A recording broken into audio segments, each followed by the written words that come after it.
Welcome to Behind the Line, where we pull back the curtain on the challenges facing first responders and frontline workers. The work you do is unique, and so are the stresses that go with it. Join me as we tackle key issues to reduce risks for burnout, and as we work to support you in doing the job you love without sacrificing being the kind of person you want to be. Hey everyone, and welcome back to Behind the Line. I'm your host, Lindsay Foss. I'm a clinical counselor specializing in trauma therapy, and after years working with first responders and frontline workers around issues like burnout, compassion fatigue, PTSD, and related OSIs, I've become a passionate wellness advocate and educator for those who sacrifice so much for our communities out there on the front lines. Behind the Line is a place for us to talk about the real life behind the scenes challenges facing you on the front lines. I created this podcast with the hope of bringing easy access to skills for wellness, allowing you to find greater sustainability both on the job and off. Today, I have the pleasure of being joined by Courtney Jewell for a discussion on processing what it means to be on the front lines in the midst of this pandemic. For those of you who don't know about Courtney, she's an ICU nurse in Calgary. You may have heard about her on the news thanks to a social media post she wrote that went viral and was picked up by Global News and other Canadian news sources back in the fall. I stumbled across the Global Online News write-up about her post a couple of months ago, and the post that she wrote. It struck me as a piece of processing the many layers of this pandemic experience, the frustration, disappointment, and overwhelm, along with the courage, willingness, and heart for those on the front lines of this thing. Let me read you what she wrote. Quote, I have been absolutely disgusted by the comments made by fellow Albertans on Facebook posts and news articles. These horrific internet trolls are spreading misinformation and baseless conspiracy theories about COVID-19 in our province. These awful people hiding behind their computers are accusing nurses and doctors and data analysts of inflating the numbers, lying about the overwhelmed state of our hospitals, trying to fearmonger, or even trying to take advantage of all the overtime pay. It's gross, and I think this is what I want to say to every terrible, ignorant person out there who has been changing my perception of humanity. We will still be there for you. Despite all the crap you're spreading online, when you come in to emerge with your eyes bulging out of your head because you can't breathe, we'll take care of you. Even at great risk to our own health, we will do everything we can to help you oxygenate better as COVID starts to ravage your lungs.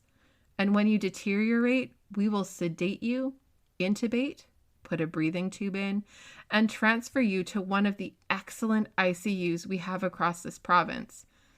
Even though you've been spreading on Facebook that these critical care areas are empty and full of lazy staff that just want to collect overtime pay, we will care for you. We will carefully flip you onto your belly, prone positioning, so that your lungs can have a better chance to oxygenate. We will chemically paralyze you, but be nice enough to make sure that you are well sedated so that you're not awake, paralyzed, and scared. We will call your terrified and worried family members to tell them that we are doing everything we can to save your life. When you go into acute renal failure, we will put you on CRRT and become your kidneys for you. As the virus overtakes your body, we will support your blood pressure, carefully titrating life-saving medications so that you don't suffer a cardiac arrest. We will bathe you, clean your mouth, and make sure to lubricate your eyeballs every 2 hours. I know you think we are just lazy and bored, but we'll still do all this for you. We will treat you with respect and dignity and compassion because that's what we do. No matter what you've said, what you have done, we will care for you because that's just who we are.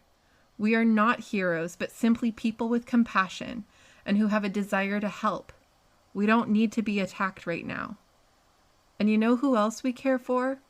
We will care for your older brother who had a heart attack last night and your son who was drinking and driving and smashed into a pole. We will care for your niece who had her first baby and then suffered a massive postpartum hemorrhage, and your cousin who had a mental health crisis and poured gasoline over himself and lit himself on fire.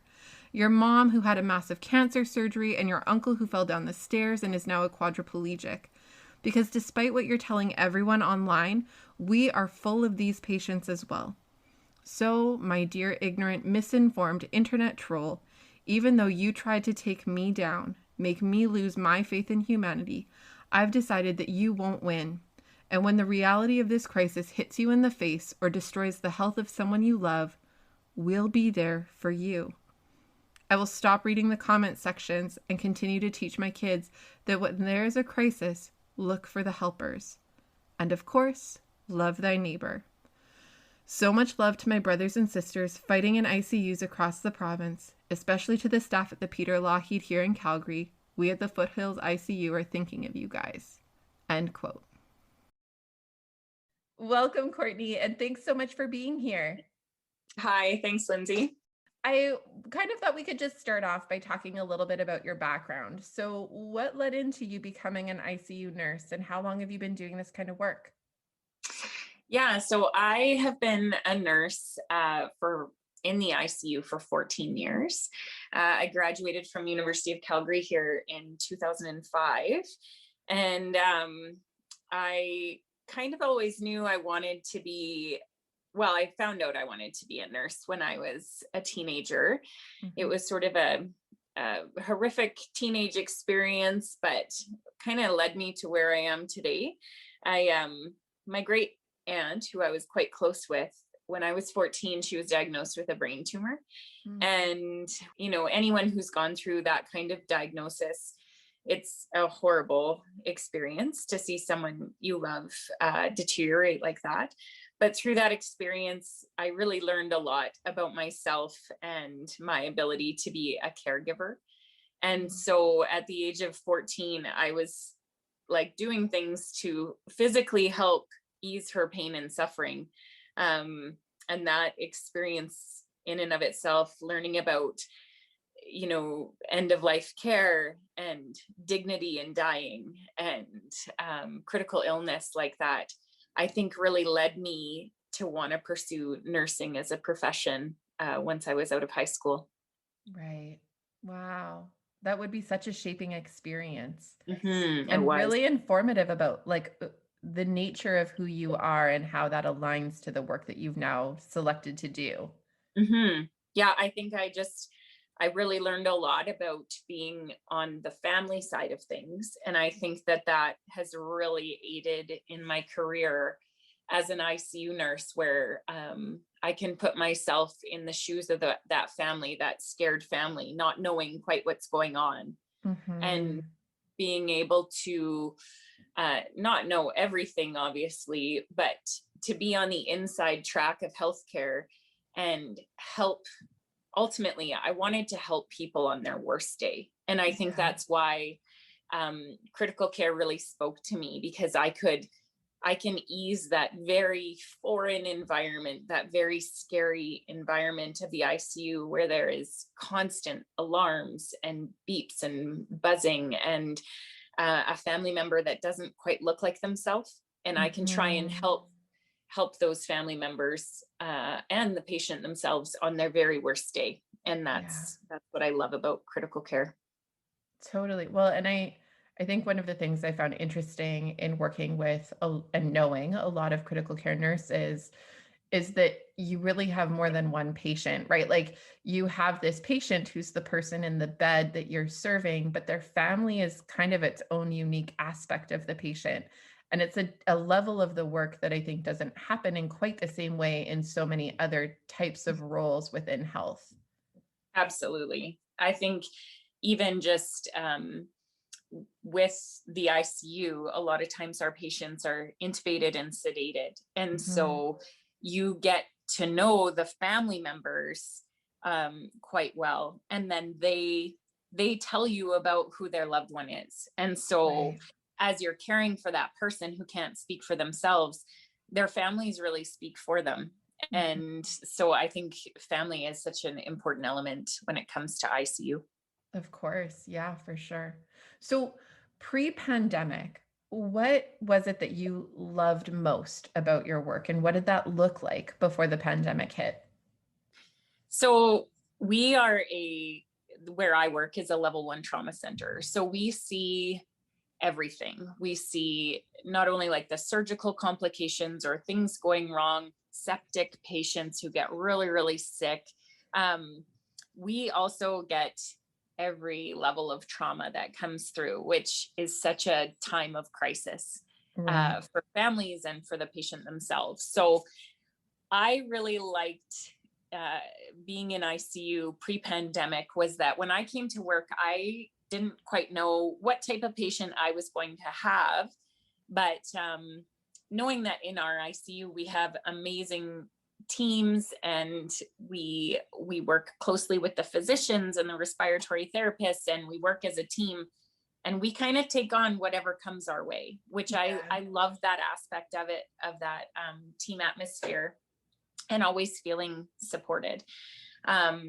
So I really love that element. And honestly, a big part of, for me, that I've already mentioned, is just the family care. So pre-pandemic, I really, because I've been a family member of someone who's critically ill, I really like to be able to take those family members under my wing and walk them through and try and let them know. A big part of my nursing is to let family members know, I've got your loved one, I've got them. This is what I'm doing. Like, I try and explain whenever I'm doing nursing care to their loved one, this is why we're doing what we're doing. This is, if these alarms go off, don't be concerned. Don't be concerned unless you see me be concerned, and in our ICU, we really encourage family-centered care. So we want them to be around for the daily rounds on patients and to know kind of what the plan is and that sort of thing. So pre-pandemic, that was a really important piece of what we do and how we care for people. Right. And we're going to talk about how that's changed in a minute. But before we do that, the other piece I'm really curious about is pre-pandemic, what were some of the struggles, frustrations, challenges of the work that you were doing? You're coming along people on their worst day, but what is a hard day for you in the midst of that? Totally. I have always said, I think anyone who works in critical care and possibly in nursing, because you give so much of yourself, I think we all struggle with PTSD. I think you can't see the things that we see, especially in the ICU or nurses that work in emergency, and not take some of that home with you. So that's been a struggle of my entire career, is watching young people die and then not being able to, how do you not take that home? There have been many a car ride home where I have just bawled my eyes out all the way home. So I think a big part, even pre-pandemic and even more so now, has just been that mental health aspect for those people who are on the front line. And I don't know if people realized that before the pandemic, what nurses saw, what we experience on the job site on a daily basis. I love being an ICU nurse. I am very proud to be an ICU nurse, but it has affected me for sure in a multitude of ways, with struggling with anxiety, seeing the worst of the worst, and not thinking that that's going to happen to me or my family. You know what I mean? Like I definitely struggled with anxiety throughout my 14 years being in there, because what we see, it's not like working at Starbucks. It's crazy sometimes. Well, and one of the things I often say to people about, any amount of frontline work really is that no one comes out unscathed. Like, you can't do the work and do it well and not be impacted by it. And I think that people who somehow seem like they're impacted by it just have a way better capacity to mask their impact. Right. Absolutely. Yeah. Well, and I think it's interesting too, when I was new in the ICU, and I mean, even still now, there are, and I think this is in every area of nursing, there are giants in your mind. So when I started in the ICU, there's those hardened ICU nurses who have been there forever. Yeah. And there was this degree of thinking, well, look at them, these giants in my mind who are so good at their jobs. They've been here forever and they're fine. So I should be fine. Like, it was almost that sense of guilt of like, why are you struggling so badly with this? Look at these people who you admire so much, who have been in the ICU forever. They're okay. So you should be okay. And that was a really big hurdle for me to get over, because I was struggling so bad with anxiety and not coping well, but I had to just shove it down because those people looked okay. But like you say, I just think, maybe they have better coping mechanisms and they've been there so long that they know how to handle their stress and anxiety, or they mask it, right? Like they maybe deal with it in other ways that might not be so healthy, So yeah, I think that was a really big turning point for me to recognize, no, I struggle with this and that's okay. Yeah. And even speaking with coworkers and saying, because now that I've been there for so long, saying, oh man, I really struggle with anxiety. Like, my husband has to check in, because if he doesn't and I can't get a hold of him, I think he's dead in a ditch. Like, Yeah, I think totally. he's had a car accident. So it's interesting when you see those younger nurses say, really? Yeah, right. Like, you're the giant in their mind. Yeah. And they're like, oh my word, like, yes, that's exactly how I feel. And then, I don't know, maybe it's just something where we need to speak more about this. Yeah. Well, I think that's been kind of culturally a thing for so many frontline systems, is that there's no room to complain. Like, Yeah. there's no help anyway. Yeah. In many of them. That's maybe not entirely true anymore in the same degree, but from a looking back perspective, there has been so little help to make it any different. So you kind of learn really quickly, I think, to just shut up and do the job or get out, because those are the choices, it Totally. feels like, right? Yeah. And even 10 years ago, we weren't having these conversations about mental health supports that we are now. And that was just 10 years ago. And it was just Right. like, well, deal with it and move on, because everybody else is. So, Right. yeah. Well, and it's that piece, right, of like, then they stay giants in your mind, and then you're the one who's somehow failing at it and not good enough. When Totally. in reality, like, again, no one is coming out unscathed. We're just not talking about it. So if we don't normalize it, we end up burning people out, not because of just the stuff they're seeing and doing and interacting with, but because we're failing to give them that normalization that says, it's not just a you thing. This is really like this. Yeah, absolutely. Well, and it's tricky too, because I love that piece you said a little bit ago about, like, people don't really get, even pre-pandemic, what nurses, particularly in the ICU, do and see. Like, they can't really appreciate it. And it's kind of this funny mixture of like, it would be really great if they did get it, because maybe they would get it.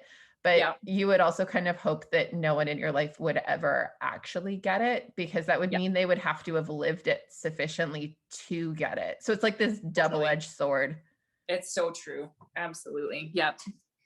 So since the pandemic, how have some of these pieces about what you've loved in your work and what's been challenging in your work, how have those shifted this past year?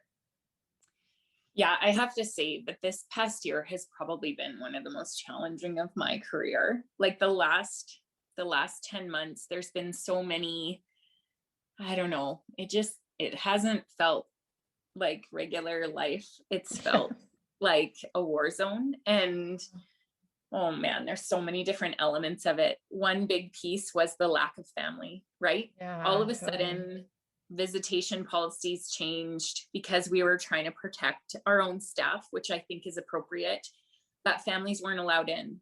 So some teenage girl gets in a massive car accident and her family can't be at the bedside. Yeah. How do we organize that in our own brains? It was awful. Like, it was a horrific time of family members struggling so badly for information, and we didn't quite at the beginning of this have the technology. Now we have like iPads and we're setting up video chats and Zoom calls for families to see their loved ones. And our visitation policies have changed in the ICU, where we do have the ability to have 2 designated visitors at the bedside now at our facility, which is amazing. But for a long time, it was no one was allowed, just so we could protect our staff, because we didn't know how this was going to go. So that element, I think, had its own ramifications for our staff, and trying to deal with, you know, even confused patients who couldn't have their family members at the bedside. Totally. That was huge and difficult, and really changed the nature of our nursing. Yeah, I bet. I know someone in acute care who talked about how the load changed as well, that like, you know, often on a shift you would have a patient, maybe 2, that you are caring for, and your role is really to just be present for that person in this very intense and scary time. And that going in during different points in the pandemic, with numbers being as high as they were and cases being as severe as they were, that suddenly the quality of care that feels like is being delivered feels not in alignment with why I got into the work. Like, I'm now caring for 4 or 5 patients because that's the load right now, and that isn't allowing me to offer the type of quality care that is within my valuing of people. Yeah.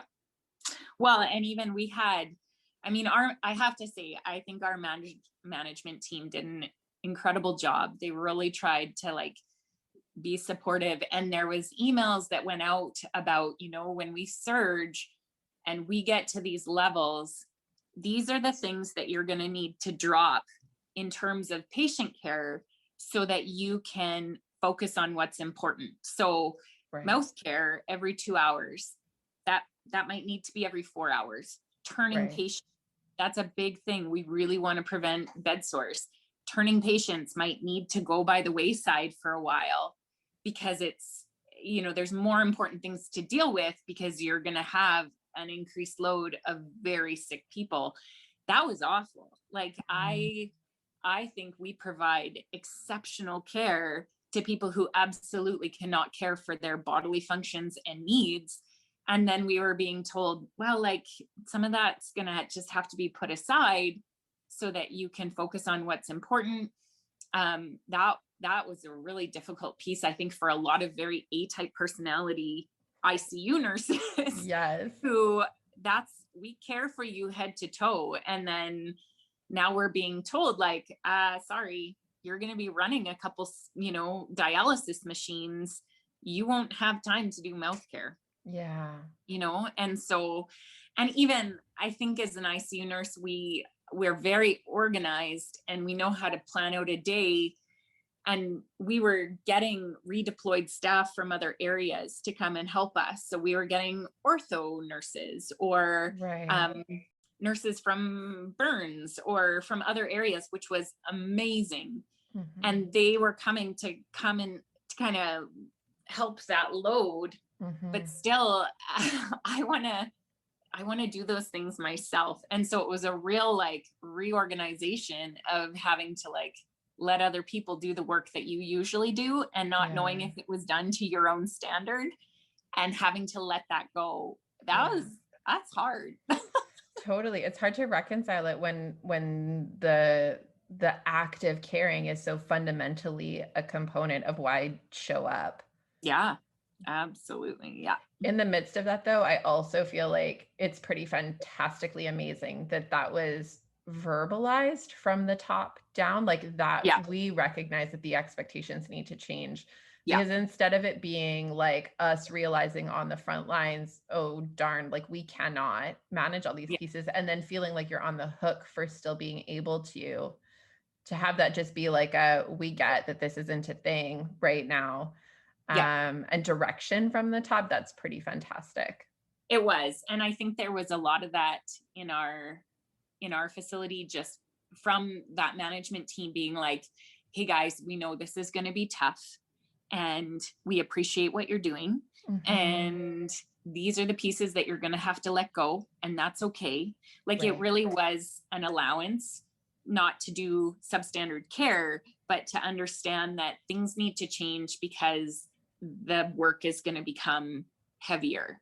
Right. And so that was a really important part, I think, for our management to be able to say that to staff, and then to try and get some of these extra supports in that maybe don't have critical care knowledge, but they could help turn a patient. They could help with those simple things. And that was really important too, I think, especially during the surge. Yeah, for sure. So in this past year, recognizing so many of the shifts that have had to happen, what have been the pieces that have surprised you the most, both in terms of your work on the front lines, but also in terms of just being a human living in this pandemic? Yeah, I think the thing that I appreciated most was in the first wave, I feel like people really supported healthcare workers. It was, the thought that worldwide people were out banging pots and pans as we drove to work. You know what I mean? Like, totally. That to me was such an incredible outpouring of support and love and a recognition of how terrifying it was for us to head into those places. I can't tell you how scary it was thinking, I'm going into work, but what if I get this thing? Mm-hmm. And looking at the images from like Italy and the UK and across Europe, where nurses were dying and doctors were dying. And this thought that like, wow, I've never felt in danger going into work and putting myself in this position or my family in this position. That was really hard to get over. But then you had this whole societal push to support healthcare workers, and they were proud and they were staying home, but we were going in, and this whole idea of support and admiration for healthcare. I was like, wow, like not like, oh, we're rock stars, but for the first time, it felt like people were valuing healthcare workers over celebrities. And I thought that was such a great shift in thinking, just for society as a whole, to value something that was so valuable. Absolutely. And so that was something that really surprised me and I really appreciated. But I felt like that really shifted when people were fatigued from the pandemic. And then all of a sudden there was this shift that we weren't heroes anymore. And then the anti-mask rallies started and people were tired of dealing with the pandemic as a whole. And we weren't necessarily heroes anymore. People were just kind of done with it. Yeah, so totally. That was a really difficult time in the fall compared to the spring. Well, I recognize that shift is a huge piece that led into the social media post that you wrote that has had quite a lot of attention. I think I actually first found out about you after seeing the Global News article that was posted about your social media post. And then I actually have a friend who is a nurse in Calgary who I've interviewed on this show before, who I said, do you know her? And she said, I think that I've got some mutual friends. And so she had encouraged me to try to look you up and hunt you down. Awesome. Yeah. So I'm curious, like having experienced kind of this surprise of the overwhelming support on the front end, but then this like very disappointing shift, not just in like a leg of support, but like an active, kind of aggressive anti-support piece. Right. What was it like for you as you wrote that post, and what's the response been to it? Yeah, so that was it was such an interesting time, because as surprised as I was and so elated about the support we received in the spring, that big shift towards, anti-nurses, too much control, anti-mask.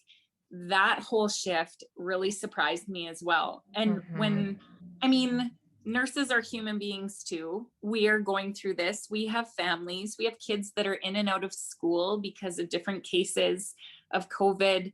You know, we're human beings as well, and we're on social media. So to see this, I couldn't believe it, honestly. Like the comments that were coming out, knowing how ignorant that was, and how they were coming from a place of absolutely no experiential knowledge, but feeling like they could, you know, have an opinion on what was happening in the hospital system, blew my mind. Like looking at I mean, you should never read the comments section is what I've learned, but the comments on some of these articles, you know, there was young people in Alberta dying from COVID, and they would post a news article about it on Facebook or whatever. And then the comments underneath were like, this is a bunch of garbage. This isn't really happening. Fake news. You know, oh, I'm sure that person had a lot of, you know, other health issues. And I was disgusted. Like I was blown away. Some of the comments were, this is fake. Talk to the doctors and nurses. They're all bored. And I would read that and then go get my scrubs on and walk into that ICU that felt like it was a dumpster fire of people dying and suffering and families not being there. And it was so disheartening for me to read those things and then go put my scrubs on and walk in. And so, you know, that social media post, I had no idea was going to blow up like it did. I'm thankful that it did, because I think it really showed that there were a lot of people who supported healthcare workers still. It was just born out of pure frustration of reading this garbage and being like, you know what, you can go ahead and make these comments and act like you're an expert on what's happening, although you're doing it from your armchair in your living room. But you know what, when you come in and if you can't breathe, we will still be there for you, because that is the nature and character of healthcare workers. That no matter what you say, who you are, it doesn't matter if you come in and you are covered in swastika tattoos. We won't agree with what you stand for or what you do, but we will still care for you, because that's who we are. Like that was what that was completely about, was just, you know, we are decent human beings who are trying to make a difference here. And no matter what ignorant comments you make, if you get COVID, as much as you deny it, we will still take care of you. And the response from that, it was overwhelming, honestly. I was just blown away, because I was so frustrated at gross trolls on the internet posting all this stuff. And then the amount of how much that was shared, like I think it was shared over 6,000 times. It went all through the States. I had people writing me personal messages saying how much they appreciated what we were doing, that they realized that we were walking into a war zone, and that they appreciated that they got to stay home and we were still going in. Like it was so gratifying to hear that people had our backs. It's just that the internet trolls are the ones who speak the loudest. And so that's what we were hearing, and that's what we were seeing, but that wasn't the general feeling of society, that people still supported us. So I got the most incredible messages. When that went across global, and I think it was in global BC, I had my cousins in BC like contact me to say they saw me on the news. And I had someone in Newfoundland say they saw it on global. So I know it went coast to coast, which was amazing. And then I had a gentleman in BC contact me privately to say that his dad was in the ICU with COVID, and that he had to drive through an anti-mask rally to go see his dad. And he sent me a couple messages that kind of just updated me on his dad's status. And then they withdrew care, and his dad passed away. And the amount of human connection that I received from that, of just people saying like, thank you for what you're doing, Oh, Yeah. it was incredible. Honestly, it really just brought me to tears. It's kind of amazing, right? Like, it's like humanity needs reminders to see the good stuff and not just the shit. Totally. Right. It's And so, so like, when we remind ourselves that, like, oh, yeah, there's still people who are still showing up every day for their 12-hour shift and putting themselves at risk and putting their families at risk. And I mean, we just kind of get lackadaisical about our awareness. yeah. I think so Right. too. Like the fact that my 9-year-old daughter would cry in the fall when Mhm. COVID was raging and I was going into work on a night shift, and she would just come up and say, "Mom, please don't go. Please stay Yeah. home. I'm so worried about you." The burden of that, of just Yeah. having your 9-year-old bawling, asking you to stay, and then going on social media and seeing these horrible people saying things that were so untrue. It was such a like, it just made it more difficult. But then after that social media post, it made it easier for me to go in knowing that Mm. we had the backing of so many people who appreciated what we were doing. That yeah, they were told they had to work from home, but I was still walking in, masking for a 12-hour shift, going in and out of rooms, wearing full PPE, sweating my butt off, Yeah. you know, in these hot rooms, Totally. so uncomfortable, not eating because your patients are so sick and you don't Mhm. want to leave the bedside. You know what I mean? Like Yeah. it's, yeah. Sometimes you just wish people could get a glimpse of what it is that we've done over the last 10 months. And I think a lot of people do know, but maybe not all the details. Yeah. So, I mean, to some extent, it feels like that social media post is kind of a part of your process. And we're having this conversation in the midst of a series that we've been doing on Behind the Line about how we process significant events and experiences. Mhm. And specifically, we've been trying to relate that to the pandemic just because it's very timely and Yeah. obvious. But really, a lot of the skills we've been talking about have breadth that go beyond the pandemic specifically. Um, you said that after the social media post, it got easier because of the support that you were aware was there. It sounds like that's kind of a piece of what processing has meant for you is doing that in connection with people who really see and validate the work that you're doing. Yeah. I'm curious if there's other pieces for you that have been really helpful in terms of how you make sense of this story of what's happened this year and the impact that it's had for you.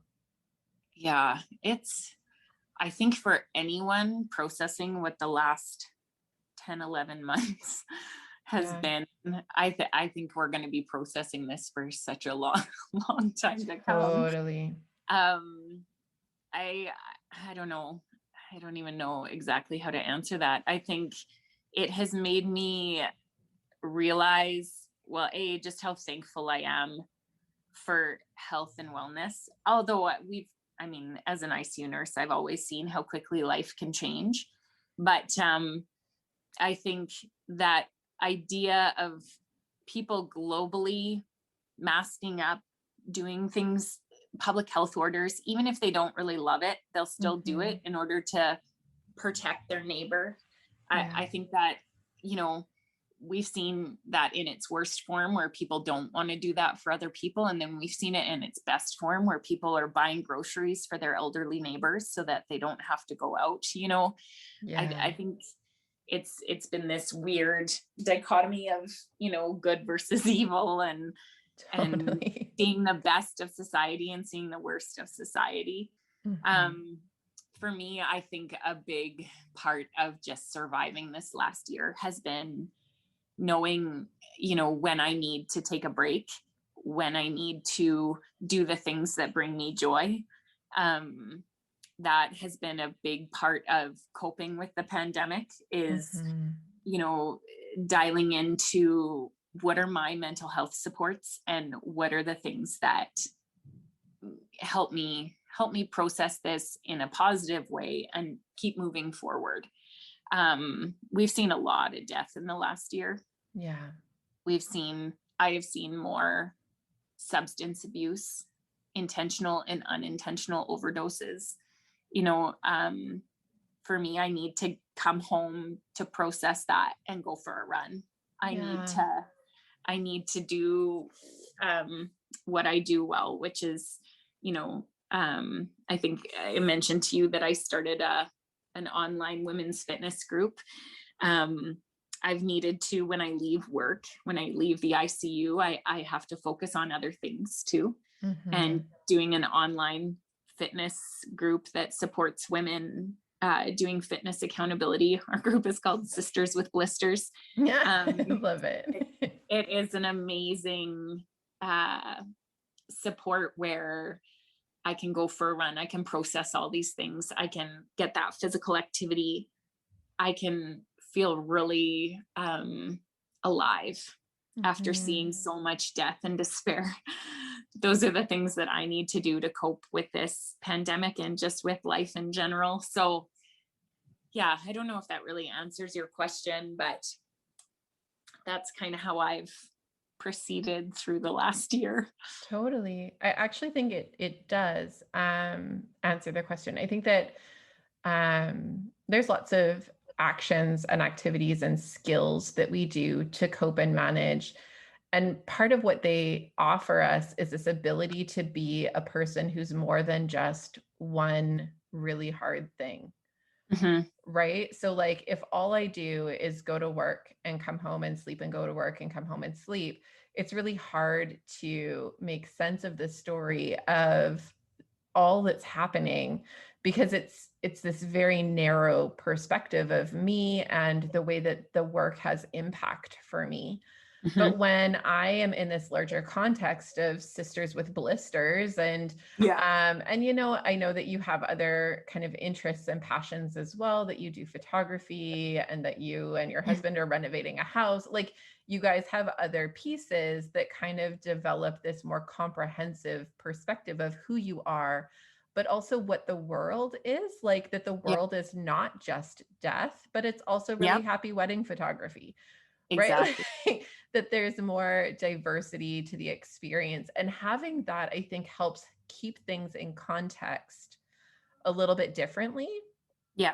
And even that social media post, like it comes out of this space of like frustration and disgust at the comments that you're seeing, but then it offers this platform for comments that are the total opposite, that feel so supportive, right? Yeah. And so again, it like creates this context that just helps us tell the story in a bit more of a well-rounded way. So instead of it just being the story about this terrible, awful thing that's killing everybody and it's all bad all the time, there's still the tension of, yes, it's awful. And yes, there's so much death. And yes, it's very, very hard. And also there are these ways that good people are showing up in the midst of it, and that those good people are willing to sacrifice things themselves in an effort to make it just a teeny bit better.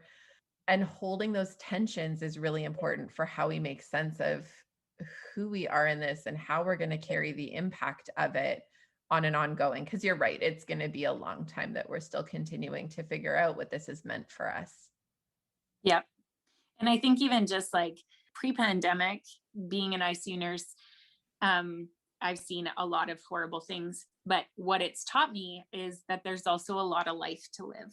And so even, before the pandemic, I really felt like this fitness group, my photography business, all these different facets of my life, I have to keep those going, because ultimately we have to live. And you're right. If you just go to work, come home, and just process and live in that space of being a nurse and caregiving for people when they're so ill, you're never experiencing the joy of what it is to be outside of the hospital and live. And so that's been a really important part for me through my whole career. And now, especially in the pandemic, has been, how do we keep moving forward and how do we live? And, at some point I could see me flipping from the illness side of nursing to more wellness side. I don't know if I'm a lifer ICU. I mean, I say that, but I'll probably be there forever. Love it. It's fair for that to be an open-ended question. It is, right? And I have really tried to implement, especially in the last few years, focusing on wellness. And that's such an important piece, because yes, there horrible things happen mostly to the best people. And we see that, and I can support them through that, through my work in the ICU, but I can't stay there, because then my anxiety gets worse. Then my depression comes, then my, struggles come. So I also need to flip when I leave there, and I need to focus on wellness and life and living and running and feeling like my body can move. How many people I have nursed that are now new quadriplegics or paraplegics because of an accident. So I need to leave, and I need to live and be thankful that I can move my body and I can run and I can, you know what I mean? Like it's that, it's that living piece that I feel that even new nurses out there, they need to grasp that. It's my biggest piece of advice whenever I'm talking to new nurses, old nurses, is like, we need to find the things that bring us joy. And maybe you hate running. Maybe totally, it's not for everyone. Nightmare. It's not, but for me, it allows me to feel the joy of health and wellness. And that has been so good for my brain to function and work properly. So I think that's what I'm so thankful that I had those things in place before the pandemic, that we were doing, that I was running this group, Sisters with Blisters, before the pandemic and through the pandemic, because it was all online, even though we weren't meeting up for races and doing 5K runs together, we could still support each other through just being on this group and celebrating each other's victories and telling each other our struggles with trying to just like wrap our heads around getting a workout in. That's helped me immensely through the pandemic, is living and trying to encourage others to do it well. So yeah, I don't know what the future holds for me in terms of where our lives are headed. I mean, I have a lot of different things going on, but that's who I am. That's how I survive and how I thrive, is having all these different areas of my life. Totally. It's so good, because I think one of the things I have talked about on this show a ton is that we have to be more than the work. And the risk of the work is that most of us who get into some version of first response and frontline work are people who have a genuine heart for caring about other humans, which is like super noble and lovely and whatever, but it's also really risky, because we have this tendency to really highly value everybody else way ahead of ourselves, and like so far ahead that we don't even show up on the list. And that's really, really risky to our ability to be sustainable in it, because if we don't have some of those other things to counterbalance it, we burn out super fast. Totally. Yeah, that is so true. I love that you have additional pieces. I love that you had them before the pandemic. I think one of the things that's been challenging for some people is that the things they might have had before the pandemic don't feel like options in the same way during the pandemic. So like, I mean, running outdoors is kind of one of those things that you're still forever allowed to do. So it's awesome that that's remained an available access point in the midst of it, for sure. But other people have lost what brings them joy because they simply weren't able to do it anymore. Things were shut down. And I think that is so, yeah, it's been super hard, because I think it's a time where it's already more intense. And so intense times are not when we are best at being creative. It's when we're best at just surviving. So when we're having to come up with like new ways of doing old things that we used to like, or coming up with totally new things because none of my things are even options anymore, or I'm so newly aware of my burnout that I'm starting this from scratch and I have no idea what I even like. Like it's a hard time to cultivate some of those things because it's more intense. So much. Yeah. I'm thankful for you that some of those pieces were there and aligned to continue happening. Yeah. Oh yeah, absolutely.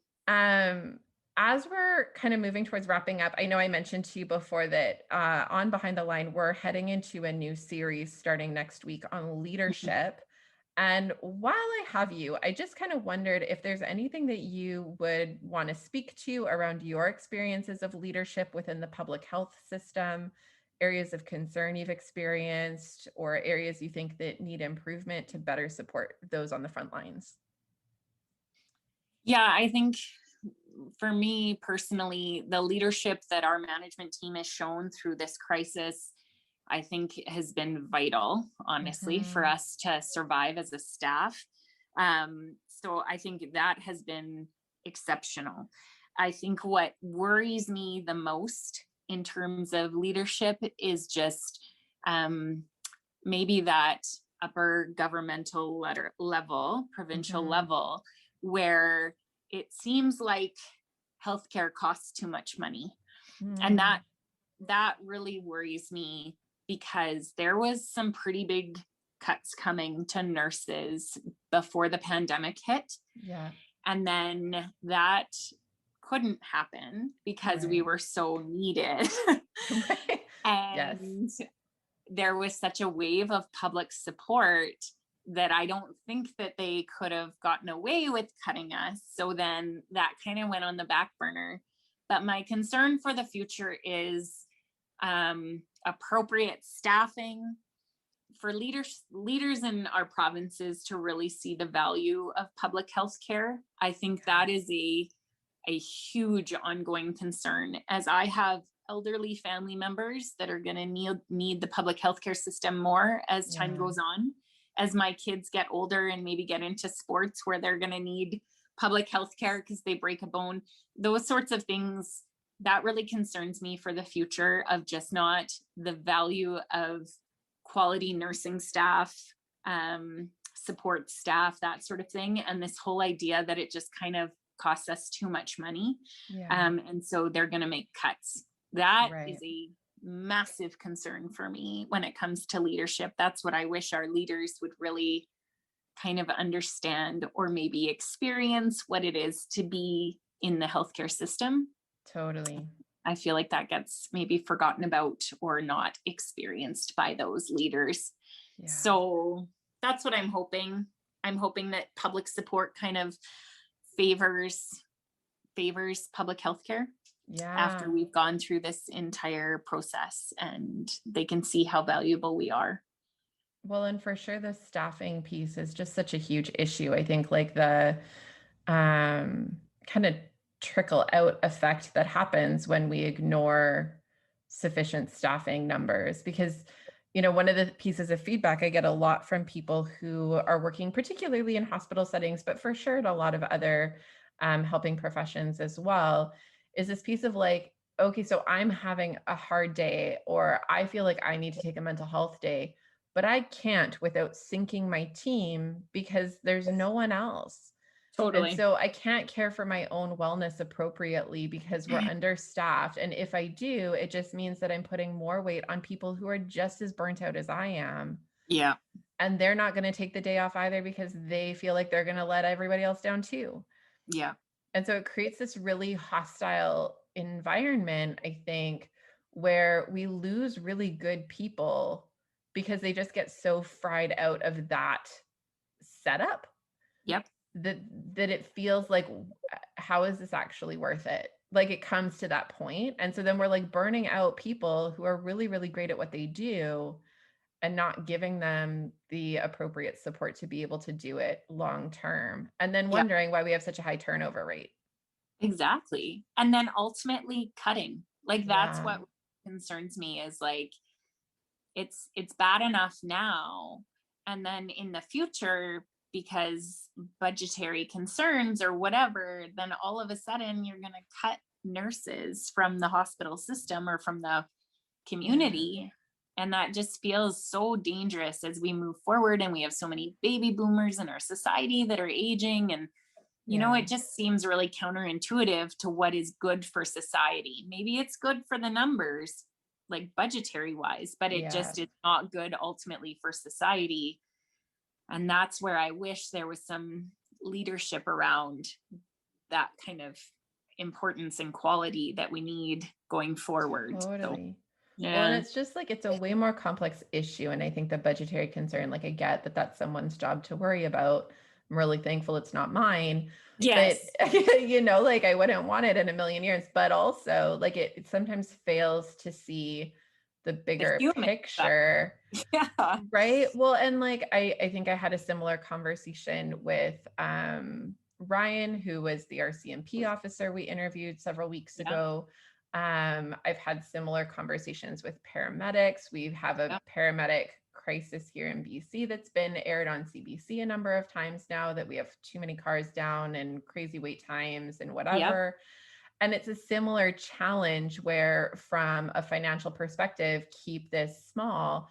But then when you have, a group of people who aren't doing well and they go off on stress leave or what, like it sinks the ship. Totally. And it's just so challenging. And then you have those people in upper management or systems-based levels kind of looking at it and going like, well, it's unacceptable that we have this many ambulances down. How did this happen? Yeah. And you're like, well, it's like a direct result of this thing that you've created. Yep. But you choose not to see that. And that's, Yep. I think, the piece that's just unendingly frustrating. Mm-hmm. Yeah. And like it just feels so broken, right? When it's like the numbers go ahead of the human element and the human cost, and that it just doesn't feel right. So Totally. Well, on that happy note, if you could kind of say, just as a wrap up piece though, and it can be kind of connected to the leadership piece if that feels helpful, but it doesn't have to be. It can kind of be connected to the processing piece we were talking about earlier. If there was something that you could say to our audience who are first responders and frontline workers from diverse areas of helping profession, to kind of let them know what you have found most helpful, what would that be? Yeah, if I could speak to anyone who is on the front line, and whether that is someone at a grocery store or that is someone like our CMP or our paramedics, first, I just want to say thank you. Thank you for showing up and doing your job. I respect you and admire you so much for being a part of the solution. But I just want to really encourage those people. It's something that's so important to me, is just find what brings you joy. Find what it is on your off days that can give you a sense of life and joy and peace.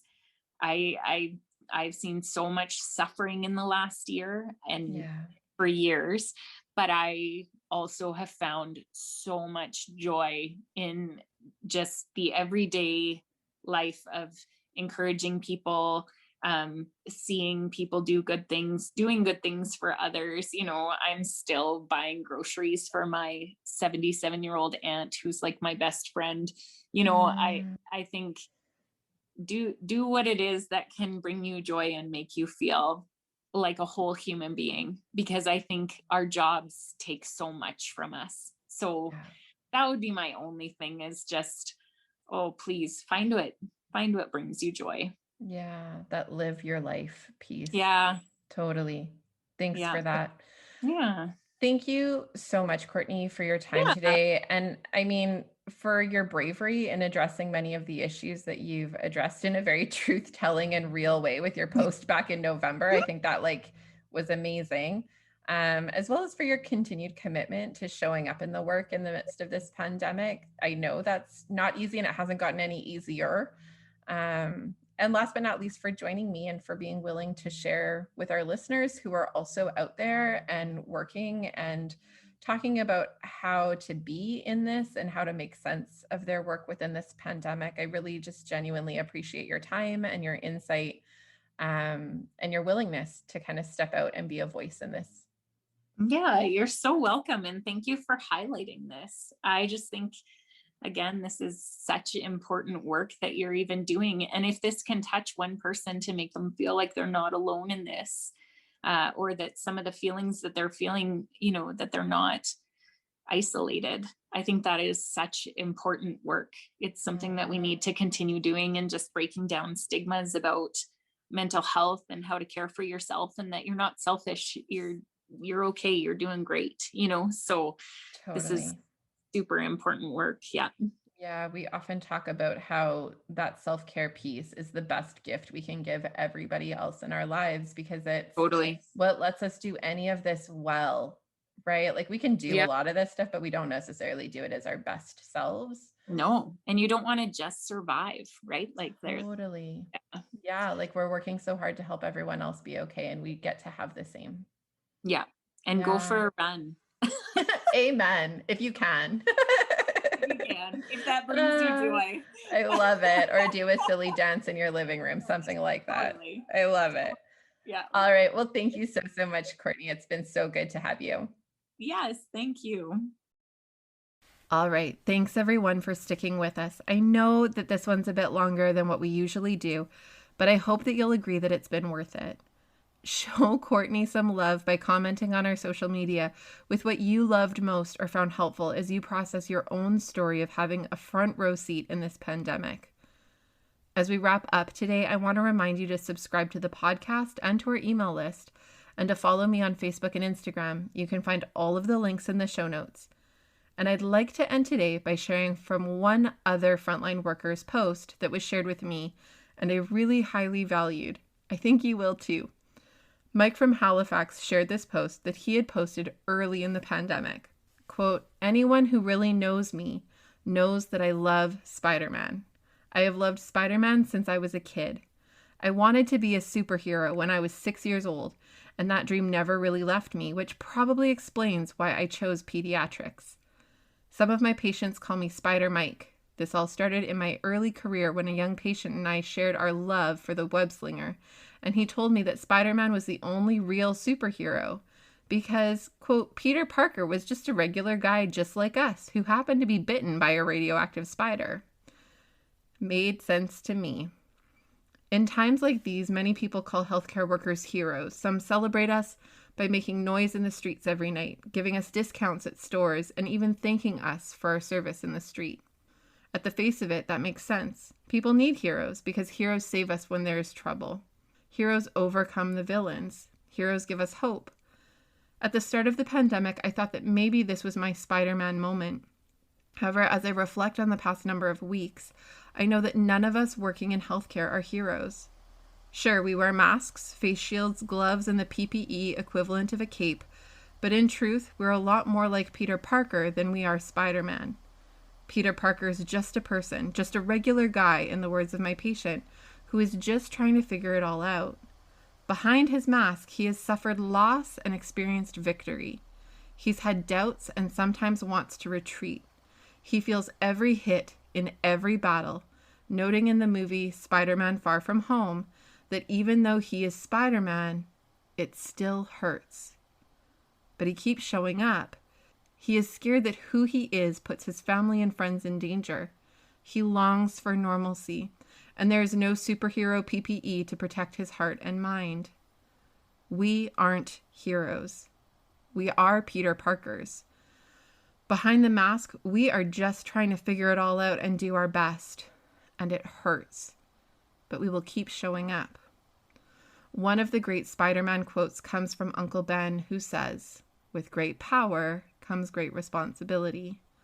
All of us have the power and indeed the great responsibility to flatten the curve. Please do your part, follow the guidance of our health leaders, and know that we will be there when you need us. And then he used the hashtag #NotTodayCovid. I don't think I could say it any better. So until next time, you guys, stay safe.